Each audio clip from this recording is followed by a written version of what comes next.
Kita sambung bacaan kitab kita. Sikit yang nak baca kitab malam ni.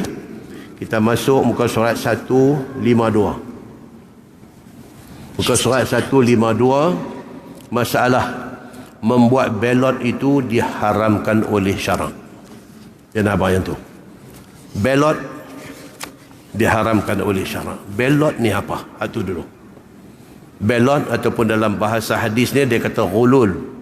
Ghulul ni apa? Imam An-Nawawi kata, yang kata belot ataupun ghulul itu ialah khianat. Khianat. Maksudnya apa? Orang bagi dekat kita trust, kepercayaan, kita khianati kepercayaan itu. Khianat. Yang kata ghulul, yang kata belot ni apa dia? Suka ambil hak orang. Suka menceroboh hak orang. Hak orang, hak kita. Hak kita, hak kita. Ini ghulul. Ini ghulul, pengkhianat ataupun pembelot. Yang kata ghulul, khianat ini apa? Kaki sakau. Dia nak sakau hak orang semua, dia nak gabui, dia nak ambil kat dia. Semua nak ambil, hak ni dia nak commission, yang ni dia nak semua. Ini ghulul, dia kata. Asalnya yang kata ghulul ni ialah orang yang mengambil harta rampasan yang belum dibahagikan. Itu asal dia. Bila berlaku perang, harta yang dirampas daripada pihak musuh tu dia panggil ghanimah. Ghanimah tu akan dibahagikan kepada orang yang ikut berperang. Dia tak dan tunggu dah nak bahagi, dia ambil dulu. Pasal dia ada satu benda dia berkenan, dia ambil dulu. Itu ghulul. Asal ghulul yang tu. Tapi Imam Nawawi kata no, bukan macam tu. Ghulul ini dia umum, dia tak kira siapa-siapa juga yang mengkhianati amanah orang, dia dianggap ghulul. Itu kata Imam An-Nawawi rahimahullahu ta'ala. Dia kata belot itu maknanya tiada mempunyai kepercayaan, tak amanah. Itu ghulul, itu belot. Maka apabila orang percaya kepadanya, maka ia buat menyalahi kepercayaan orang. Itu belot. Orang trust dekat dia, orang percaya dekat dia, dia khianati kepercayaan itu. Okey? Dia buka sekolah agama, dia buka mahad tahfiz, orang percaya kat dia, orang pergi bagi duit, orang infak dekat dia dan sebagainya. Suruh anak buat, duk tak siap-siap situlah, kereta dia yang duk tukang kerap. Orang yang bagi melihat dan memerhati, dia ingat nak tolong mahad tahfiz, dia ingat nak tolong sekolah agama, dia pergi bagi duit. Hari tu minta derma, kata nak buat benda tu duk macam tu juga, kereta dia duk tukang berapa kali lah, setahun 3 kali tu lah. Duk upgrade. Tapi ustaz, ini belot, ini ghulul. Melainkan dia ada buat menjaga lain. Dia ada buat menjaga lain dan memang dia amanah sungguh. Hak orang bagi asin, hak ni hak menjaga dia punya, tak apa. Yang ni Allah saja yang audit dia. Orang atas dunia tak ada siapa audit dia. Siapa tahu? Sendiri tahu. Kalau dia belot, dia tahu. Dia jawab dengan Allah. Dia esok answerable kepada Allah Subhanahu wa ta'ala. Muslimin dan muslimat dirahmati Allah sekalian. Orang bagi kepercayaan, dia khianati kepercayaan itu. Maka apabila orang percaya kepadanya dan dia buat menyalahi kepercayaan orang itu, seperti seorang mati meninggalkan wang kepada seorang anaknya. Dia buat contoh, bapa ada anak 5 orang. 5 anak ni dia ada seorang dia percaya. Daripada 5 anak ni dia ada seorang anak yang dia percaya. Okay? So dia bagi tahu kat anak dia percaya ni, duit ayah dalam bank ada banyak ni, duit ayah dalam bentuk apa ni ada banyak ni, bawah tikang ada banyak ni, duit rendam bawah sorok dalam tangki ayam ada banyak ni. Abang dekat anak dia percaya. Anak dia berkata tak apa ayah, okey ayah tak apa. Esok ayah amanah dekat hang yang ni semua, dekat adik-adik semua hang urus semua. Okey. Ayah dia jalan, dia perhabang kat adik-adik semua. Dia kata duit ayah ada lebih kurang 30,000 ya. Padahal ada 300,000. Dia kata ada 30,000 ya. Dia ghulul, dia belot, dia tidak amanah kepada ayah dia dan keluarga dia sendiri. Dia buat contoh, seorang mati meninggalkan wang pada seorang anak, maka yang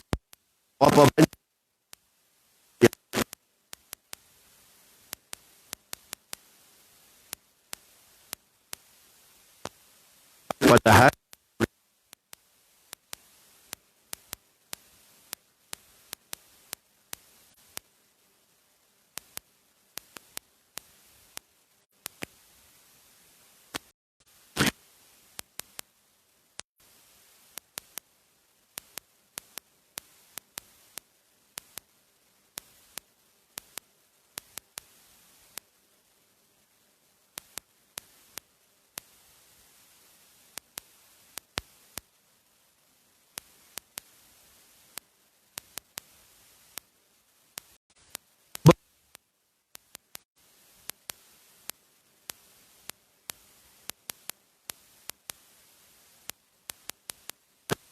ayah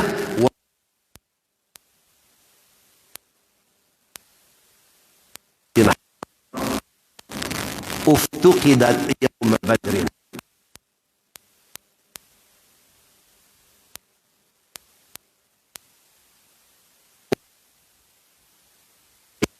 Kira-kira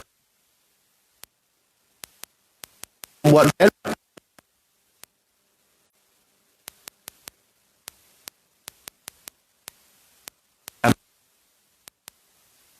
harta rampasan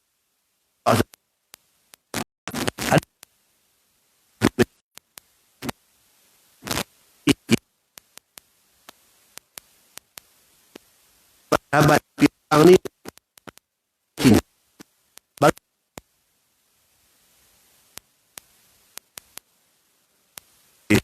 okey.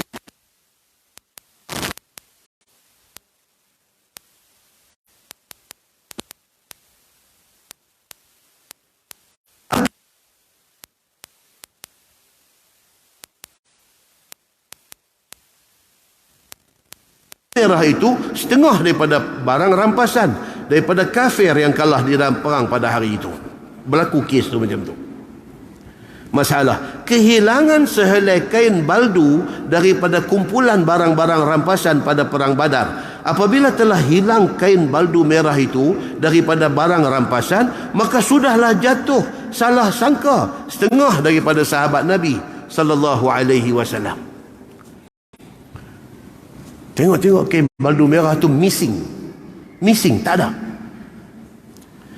Sebahagian sahabat ni sudah mula berprasangka. Mula hang duk tengok aku, duk tengok siapa yang selinap. Siapa yang pergi ambil kain tu dulu sebelum dibahagikan. Lebih teruk lagi apa dia? Dia kata maka sudahlah jatuh salah sangka setengah daripada sahabat Nabi akan yang mengambil kain itu ialah Nabi sallallahu alaihi wasallam. Apa punya orang? Dia pun boleh syak kata Nabi. Dia ambil benda tu. Tu nak kata apa? Manusia.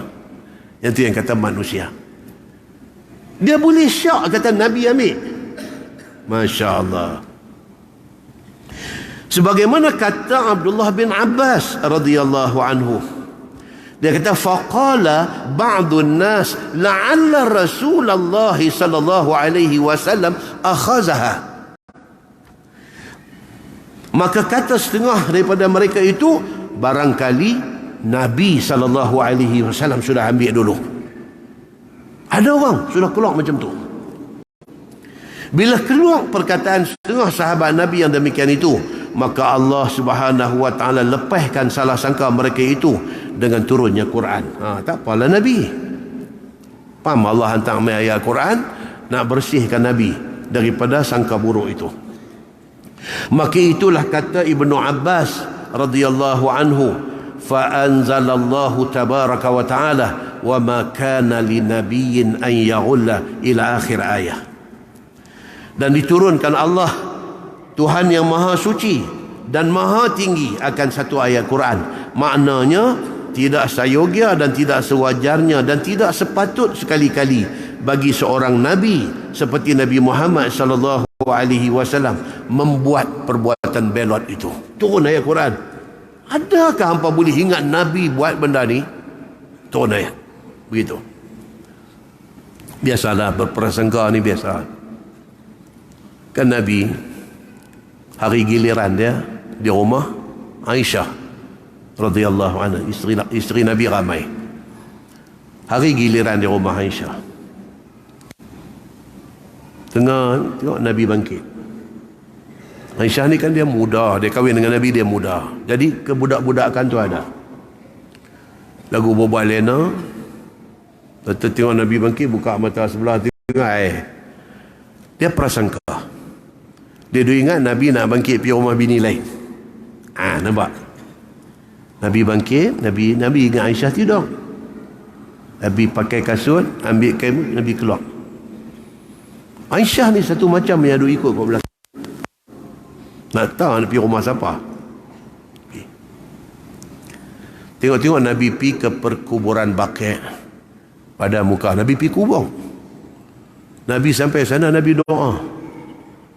Dan dia rasa bersalah, rasa guilty. Allah, aku duk ingat macam-macam kat Nabi. Lari balik. Nabi nampak kelibat bayang dia duk lari balik tu. Nabi nampak. Nabi buat tak tahu lah, balik sampai di rumah. Nabi kata dekat dia, Nabi kata, Aisyah, hang kata dia nampak Nabi. Hang kata dia nampak kalut dalam gelap ni. Lari balik tuan-tuan, sampai mesti pernah ham. Mana aku tak tahu. Nabi kata, hang kata dia. Dia kata dia, dia kata. Nabi kata, takkanlah aku seorang Nabi nak bohong. Nabi kata, minta ampun balik. Nampak? Prasangka. Okey? Ini sahabat prasangka Nabi curi kain baldu. Allah buat turun ayat Quran. Allah kata apa?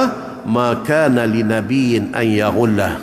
Tak mungkin seorang Nabi nak buat kelakuan belot macam tu. Dengan mengambil di belakang mata orang sehelai kain baldu yang telah dikumpul sama-sama harta ghanimah di dalam perang Badar itu.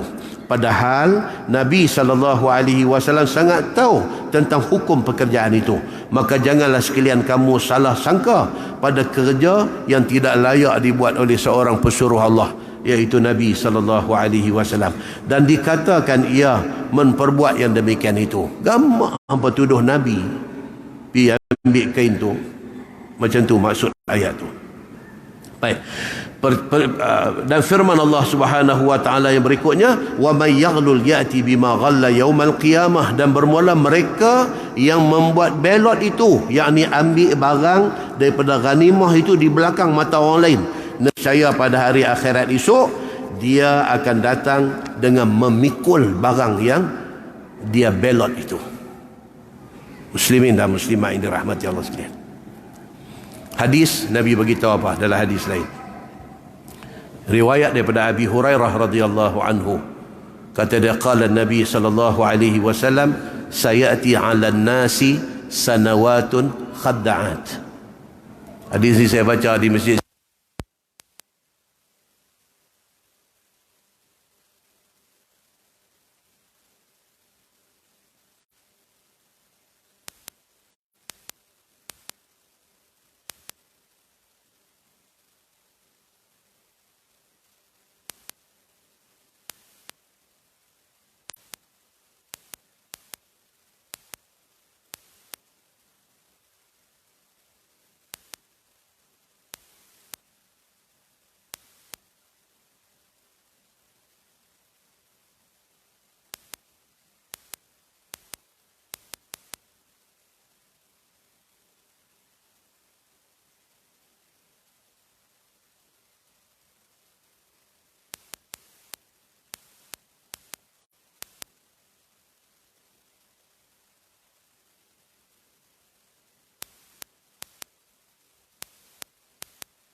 fiha ruwaibidah. Bila jadi macam ni, orang yang dipanggil ruwaibidah, dia bercakap orang dengar.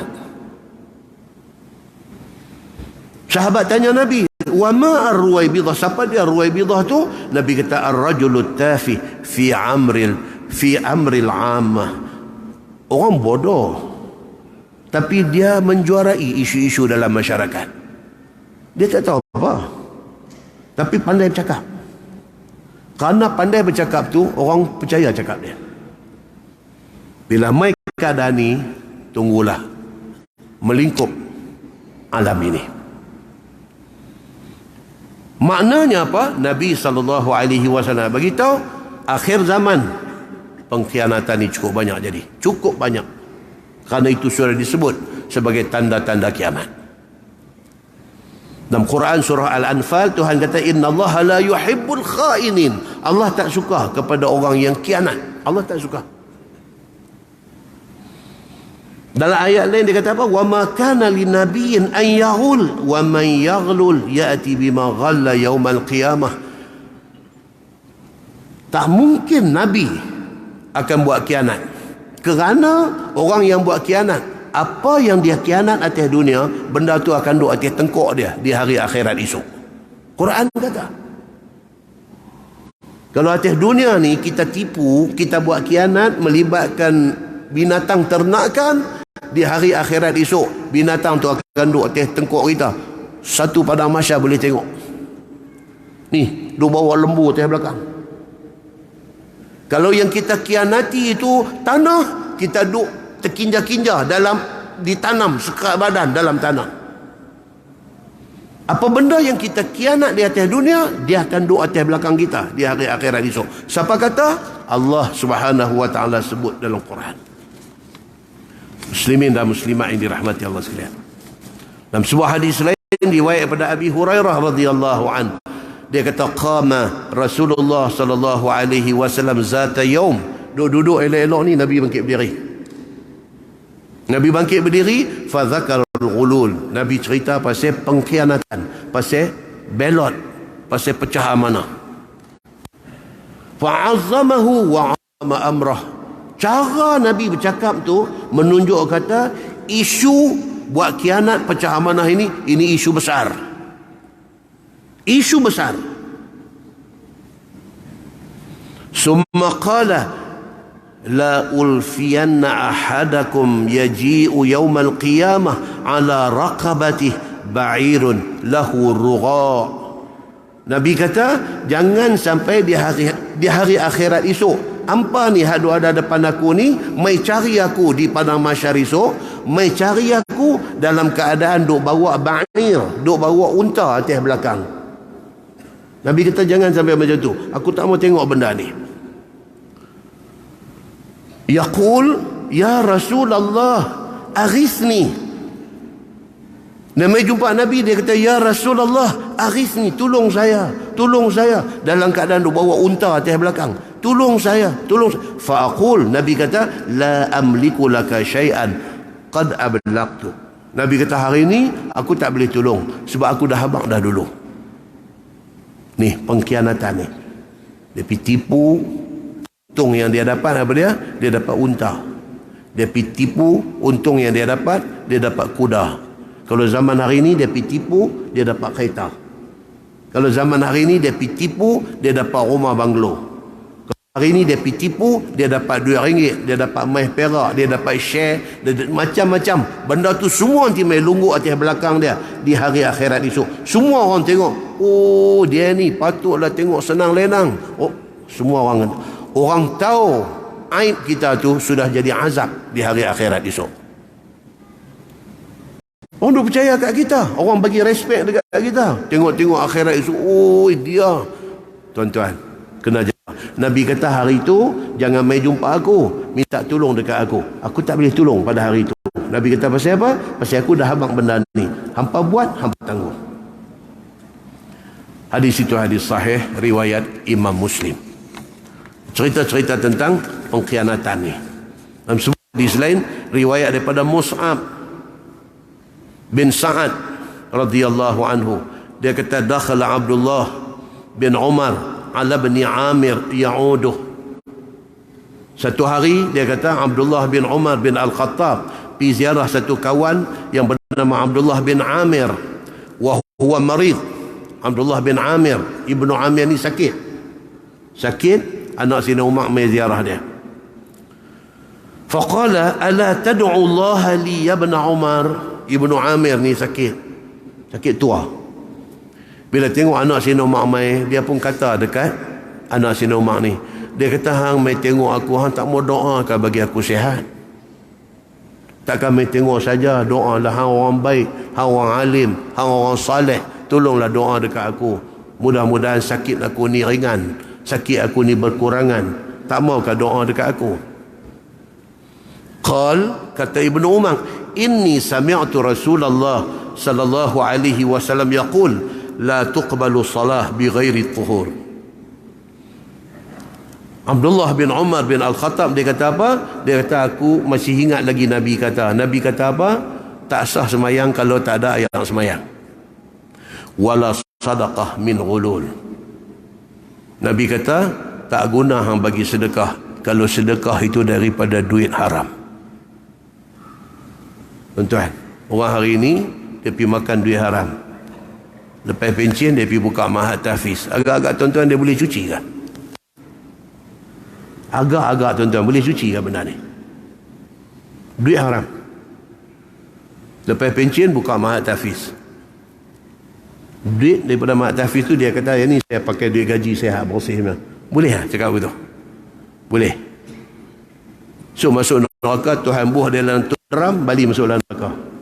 Dia kata ni pasal apa buah saya dalam neraka? Saya dulu ada mahat tahfiz semua. Tuhan kata dah, aku bakang tong, aku bukan bakang hang. Boleh tak? Nak pakai logik macam tu. Dah saya duit haram tapi ni saya pergi haji ni duit halal, duit gaji saya pergi haji ni. Duit ketang ni semua saya tak pakai untuk pergi haji. Boleh tak buat begitu? Tak boleh tuan-tuan, tak boleh. 1 sen pun duit tu ada dekat kita. Benda ni nak jadi kacau kita, bukan hari ni. Nak kacau di sana tu, hari susah esok tu. Hari tu dia akan kacau kita. Muslimin dan muslimat yang dirahmati sekalian. Bila Abdullah bin Umar bin Al-Khattab pergi ziarah Ibnu Amir sakit, Ibnu Amir kata dekat dia, tamu doa dekat aku sakit ni. Dia jawab apa? Dia kata Allah tidak terima semayang kalau tak ada ayat semayang, dan Allah tidak terima sedekah kalau sekiranya daripada duit tak elok. Wa kunta 'ala al-Basrah, dia kata. Abdullah bin Umar bin Al-Khattab. Cerita ni dah 20 tahun dah. Ibnu Amir dulu pernah jadi gubernur di Basrah. Dia ni Ibnu Amir, Abdullah bin Amir ni dia sepupu Sayyidina Osman.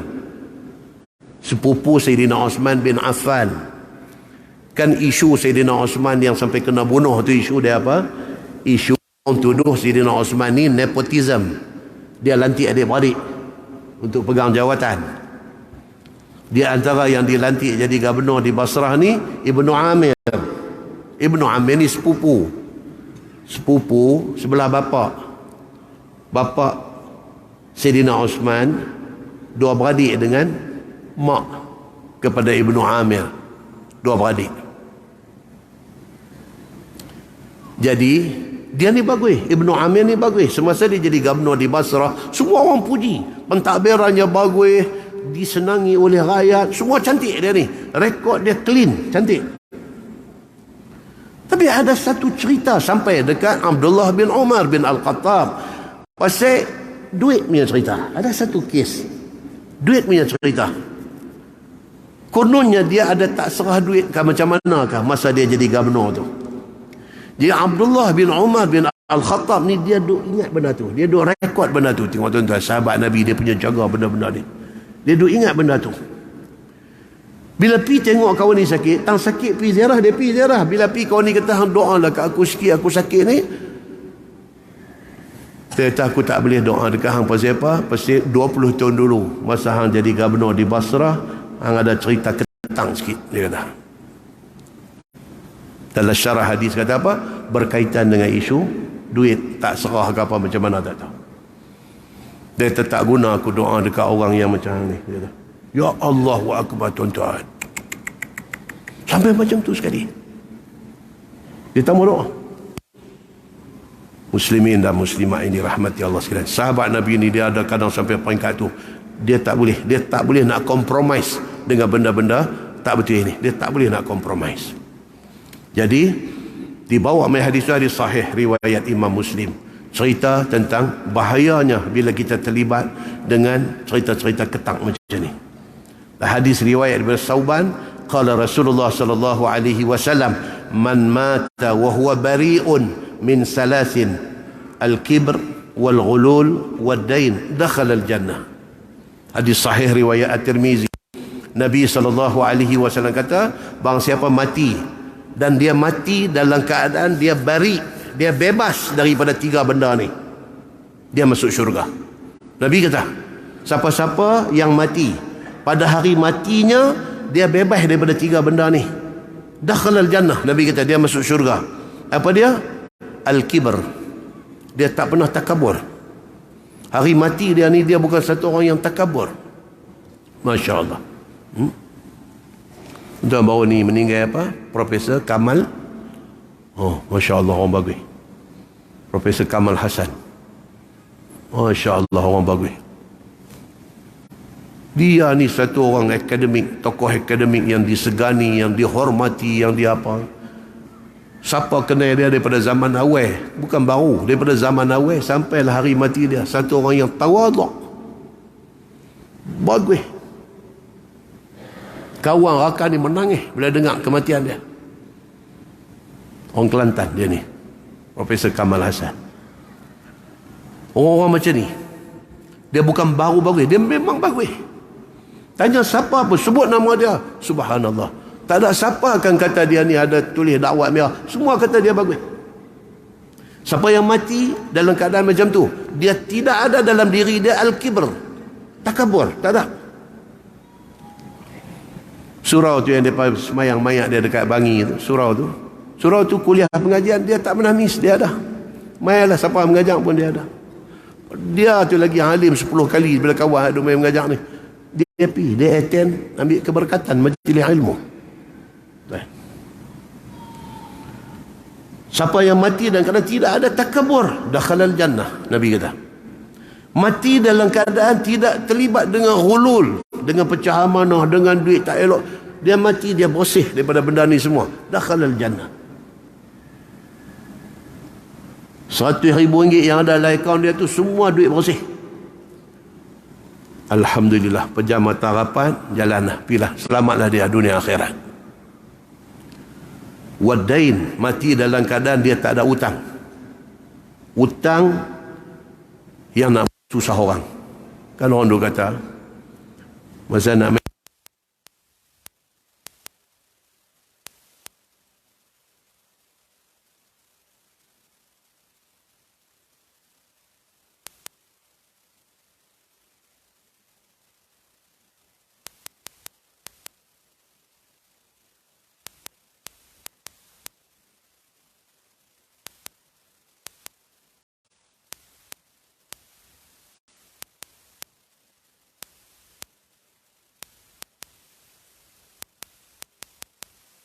tak ada hutang dengan siapa-siapa yang bagi jadi dakhala Nabi muslimin dan muslimat rahmatullah.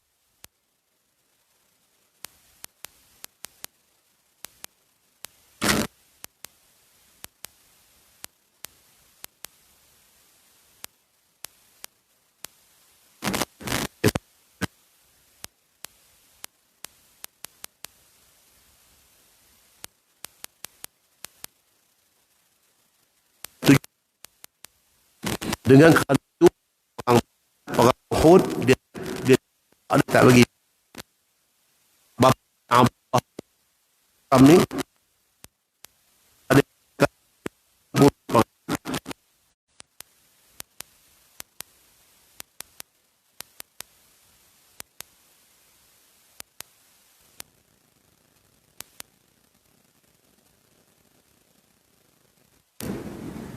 ada adik-beradik dia kena jaga. So masa bapa dia ada perang Badar, perang Uhud dia tak pergi.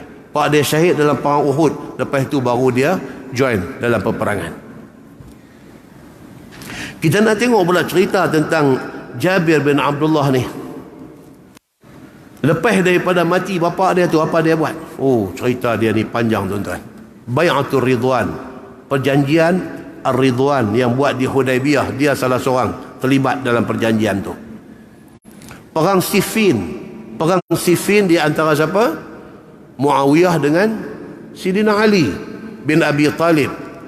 Abdullah bin Jabir bin Abdullah ni dia side di belah mana? Kita nanti tengok akan datang. Dia side sebelah Sayyidina Ali ke? Dia side sebelah Muawiyah ke? Kita akan tengok dalam perang Siffin ni. Apa isu sebenarnya perang Siffin ni? Apa isu dia? Perang Siffin ni perang sedara. Sedara maksudnya apa? Perang Islam sama Islam. Satu yang merugikan, tuan-tuan. Islam sama Islam ni bila bergaduh, satu benda yang sangat merugikan. Tenduk jadi hari ni bergaduh.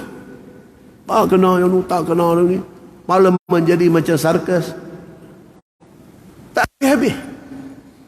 Tak boleh ke sit down, duduk, sembang, bincang elok-elok. Hang tak apa hati tak mana bagi tahu, aku tak berkenan ke hang. Duduk elok-elok, sembang elok-elok demi untuk orang Islam dan agama Islam. Tak boleh ke nak buat bagi elok, tak boleh ke? Kita tak faham. Orang politik dia faham. Dia faham pasal dia tak boleh nak duduk sekali. Kita tak faham. Apalah sangat hang mengucap 2 kalimah syahadah, aku mengucap 2 kalimah syahadah. Hang semayang menghadap Kaabah, aku pun semayang menghadap Kaabah. Hang duk dengar ayat Quran tafsir, aku pun duk dengar Quran tafsir. Hang belajar hadis, aku pun belajar hadis. Apa masalah? Tak bolehkah bagi satu call ke, ambil satu WhatsApp ke apa ke, nak jumpa, nak sembang? Lah ni lagu ni. Kami tak berkenan menani bukan ni. Boleh dah kita sembang. Yang ni yang orang putih kata apa? Ni orang putih lah ni. Dia kata history teach us that man learns nothing from history. Oh, nampak? Dia kata sejarah mengajak kita bahawa manusia ni tak belajar daripada sejarah. Dahsyat dia kata ni. History teach us that man never learn nothing from history. Sejarah yang berlaku ni tak pernah kita belajar. Siapa beritahu? Sejarah beritahu kat kita. Kita tak belajar daripada sejarah. Muslimin dan muslimat ini rahmati Allah. Berapa banyak ayat Quran mai suruh kita ni bersedara. Apatah lagi sama-sama Islam. Berapa banyak hadis Nabi mai suruh kita ni jadi sedara. Tabuh mana ayat Quran dengan hadis tu? Kita buh mana? Muslimin dan muslimat ini rahmati Allah sekalian. Dulu jadi perang Siffin, perang sedara. Tentu boleh bayang Muawiyah bin Abi Sufyan sampai 30 Quran ada dalam dada dia. Perang dengan Sayyidina Ali bin Abi Talib. Lepas habis perang Siffin jadi perang Jamal di antara Ali dengan Aisyah radhiyallahu anha. Merugikan. Tapi sahabat sendiri yang terlibat dalam perang tu, kalau kita baca balik cerita, Sayyidina Ali bin Abi Talib perang dengan Aisyah radhiyallahu anha. Tentu sampai berita dekat Sayyidina Ali, kata Aisyah jatuh daripada unta. Ali bin Abi Talib ni terus ambil satu kuda cantik punya, dia pacu kuda tu, dia redah tengah-tengah orang duk perang ni, dia pergi sampai ke tempat yang kata Aisyah jatuh daripada Jamal tu, pergi perang Jamal, ambil sempena Aisyah jatuh daripada Jamal, daripada unta yang dia naik. Dia pergi. Saya ni nak terucut 3-4 kali lah.